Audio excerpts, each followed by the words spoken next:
জয় জগন্নাথ আমার প্রিয় পরিবার। প্রভুর কৃপায় আমার পরিবারের সকলের আজকের দিনটি যেন খুব ভালো যায়। আজ শনিবার, ঝুলন যাত্রার আজ দ্বিতীয় দিন।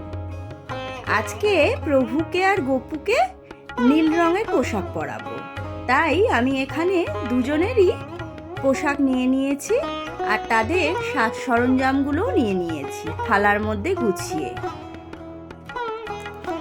আজকে ভোগের থালায় দেওয়ার জন্য শুধু একটা শসা পড়েছিল, তা আমি ভাবছিলাম যে শসা আর খেজুর দুটো মিলিয়ে আজকে ভোগ নিবেদন করব। কিন্তু আমি বৃথাই চিন্তা করলাম, যারটা সে জোগাড় করে নিল। পুজো দিতে দিতে দেখছি নিচ দিয়ে ফল আলা যাচ্ছে, তা তখন আমি নিচে গেলাম, গিয়ে কলা আর পেয়ারা নিয়ে নিলাম। এই ভোগের কথা বলতে গিয়ে আমার শ্রী রামকৃষ্ণদেবের একটা কথা মনে পড়ে গেল প্রসাদ নিয়ে। প্রসাদ সম্পর্কে শ্রী রামকৃষ্ণদেবের শ্রদ্ধা ছিল গভীর। তিনি নিজের বিছানার পাশে একটা বটুয়ার মধ্যে জগন্নাথ দেবের মহাপ্রসাদ রেখে দিতেন। রোজ ভোরবেলায় প্রণাম করে একদানা করে মুখে নিতেন। নিজে তো খেতেনই, আবার ভক্তদেরকেও দিতেন। বলতেন, মহাপ্রসাদ খাও, এতে ভক্তি লাভ হয়। একদিন একটা ঘটনা ঘটেছে।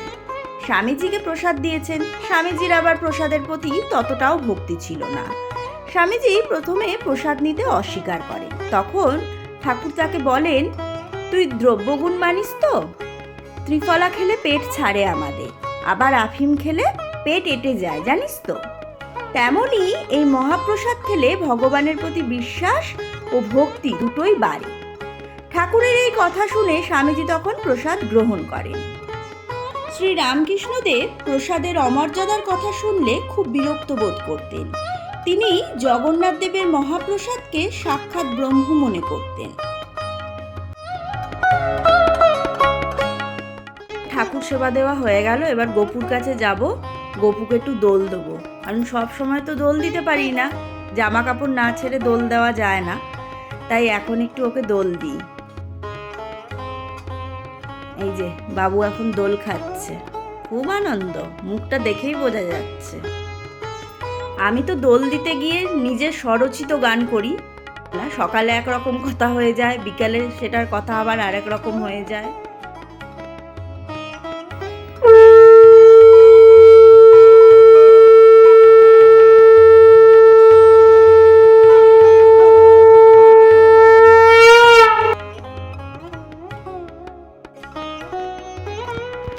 সন্ধেবেলায় ভোগে নিবেদন করেছি মালপোয়া আর নাড়ু। মালপোয়াগুলোতে প্রচুর তেল ছিল, টিফিন বক্সটায় পুরো তেল ভরে গেছে।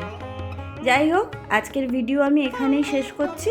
আবার আসবো আগামীকাল এই ঠাকুর ঘরেতে। জয় জগন্নাথ, হরে কৃষ্ণ, রাধে রাধে।